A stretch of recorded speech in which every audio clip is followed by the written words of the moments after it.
राजा सलभ कहता है कि जाइए आप देवव्रत के पास, उसी से अपने शादी की बात कीजिए, क्योंकि उसी ने आपको क्या किया है, बड़ी समस्या हरण करके ले गए। अम्बा जो है अब पहुंचती है देवव्रत के पास। किस पास?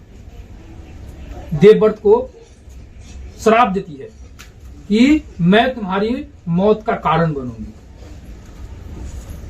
चाहे इसके लिए हमें कितना भी जन्म क्यों न लेना पड़े।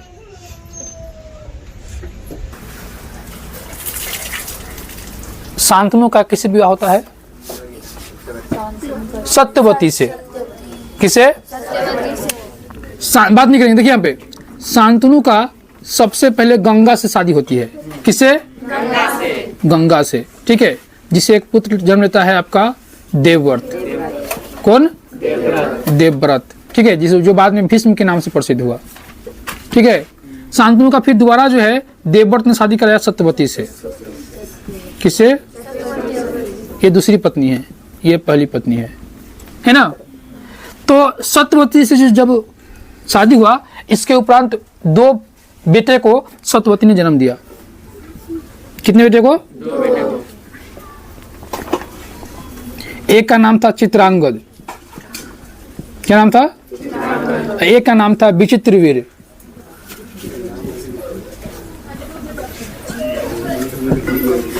बात नहीं करेंगे। आपका जो है शांतनु का पहले गंगा से शादी हुआ, जिससे देवव्रत ने क्या किया? जन्म लिया, है ना। और जो बाद में भीष्म के नाम से प्रसिद्ध हुआ, ये कसम खा रखा कि ये शादी नहीं करेगा, है ना। पिता के शादी करवाया सत्यवती से, जिससे चित्रांगद और विचित्रवीर क्या हुआ? जन्म हुआ। इसके कुछ वर्ष बाद ही शांतनु जो है इसकी मृत्यु हो जाती है। किसकी? शांतनु की। अब गद्दी किसको मिलेगा? देवव्रत को नहीं।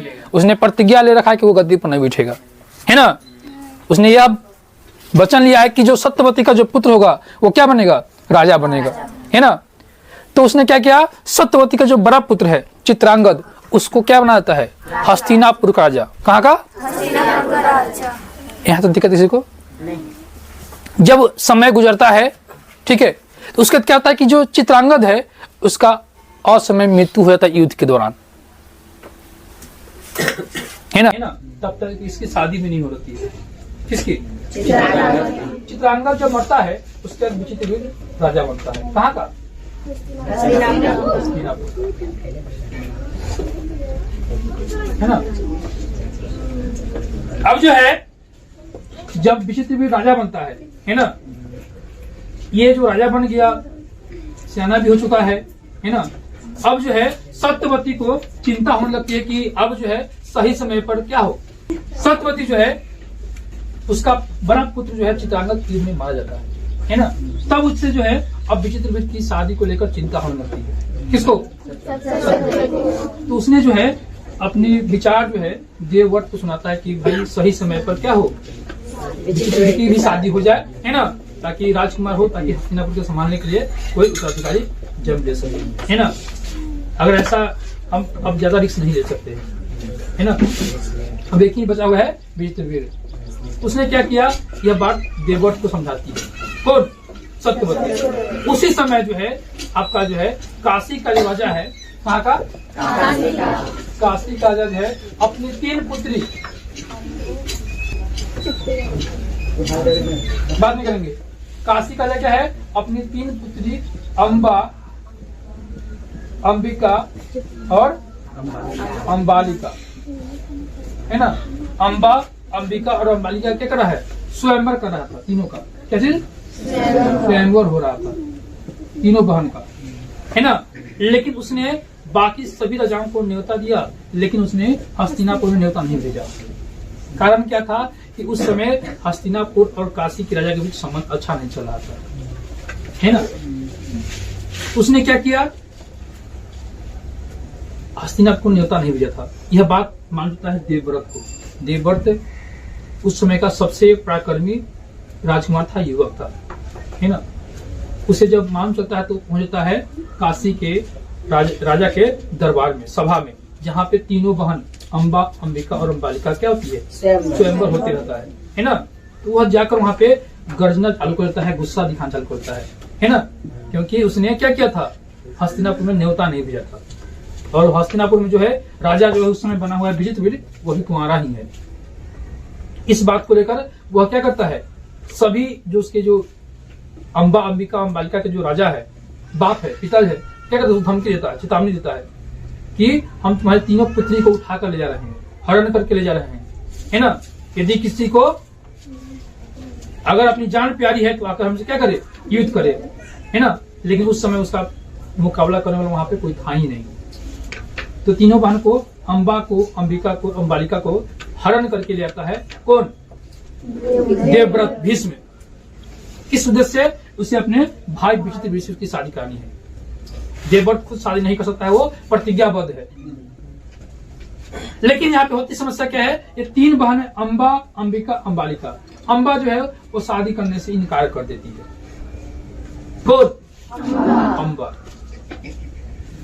अंबा जो है अपनी समस्या सुनाती है कि हम जो है मन ही मन राजा सालभ को अपना पति मान चुके हैं, हम चाहते हैं कि उसी से मेरी शादी हो।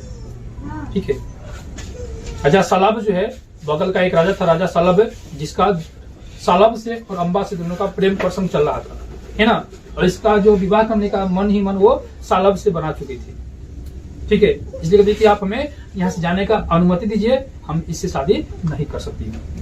ठीक है, तो जब बोला जब देवव्रत को, तो उसने कहा कि जब ऐसी बात है तो तुम यहाँ से जा सकती हो। ठीक है, तो अंबा से वहां से चले थे किसके पास, राजा सालभ के पास। ठीक है, क्यों, शादी करने के लिए। अब बचे कौन, अंबिका और अंबालिका। तो अंबिका और अंबालिका का जो है देवव्रत ने अपने भाई विचित्रवीर से शादी करवा दी। ये दोनों बहन की शादी किससे की है, विचित्रवीर से। बात नहीं करेंगे। ठीक है, अंबा जाती किसके पास, सालभ के पास। लेकिन कहानी गड़बड़ हो जाती है ना।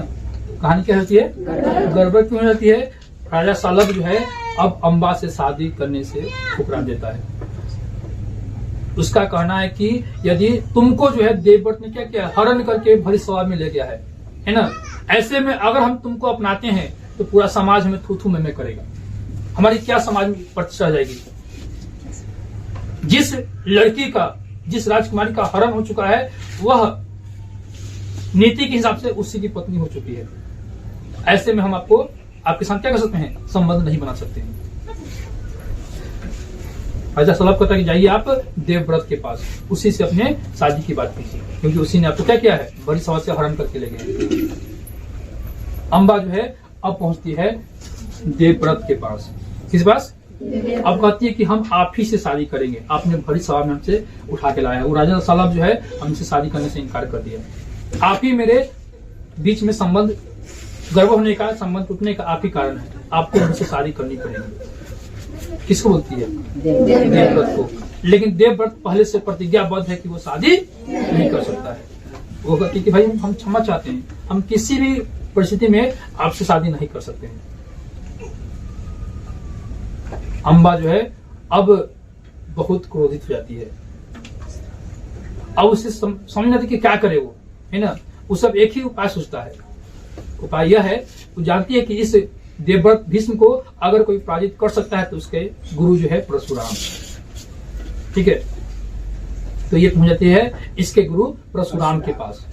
ठीक है, और पूरी घटना जो है परशुराम को बताती है। अब परशुराम जो है आ गया देवव्रत को समझाने के लिए, तुम इससे शादी करो, तूने इसको हर के लाया है, नीति के हिसाब से तू ही इसका पति हुआ, है ना।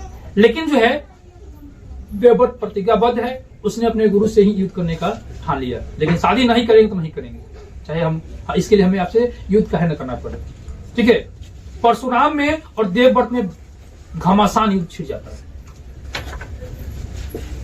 नतीजा कुछ हार जीत का नहीं होता है। ठीक है, अब बीच में जो है बड़े बड़े अस्त्र का जो उपयोग होने वाला का समय आ जाता है।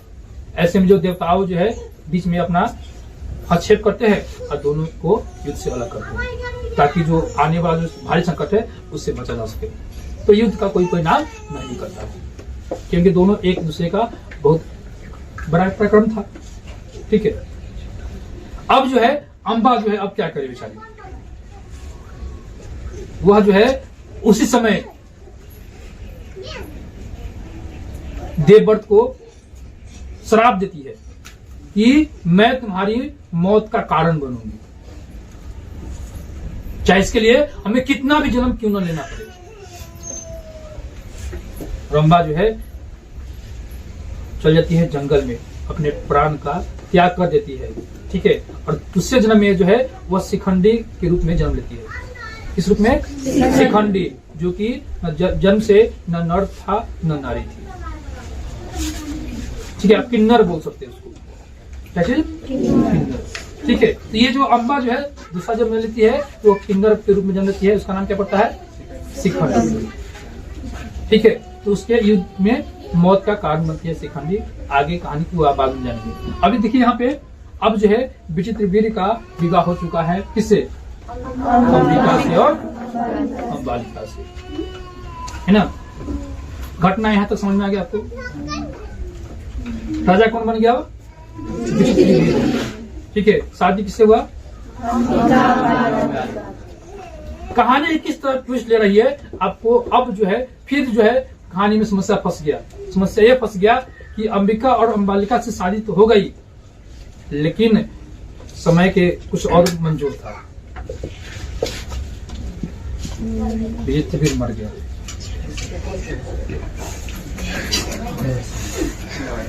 अभी कोई संतान का जन्म भी नहीं हुआ, उससे पूर्व ही विचित्रवीर मर गया। उसकी मृत्यु हुई असमय। शादी तो हुआ लेकिन कोई संतान जन्म नहीं लिया। अब बच गई कौन? अंबिका और अंबालिका। अब प्रश्न उठता है कि अब आगे ये वंश, कुरु वंश कैसे आगे बढ़ेगा? हस्तिनापुर का उत्तराधिकारी कौन बनेगा?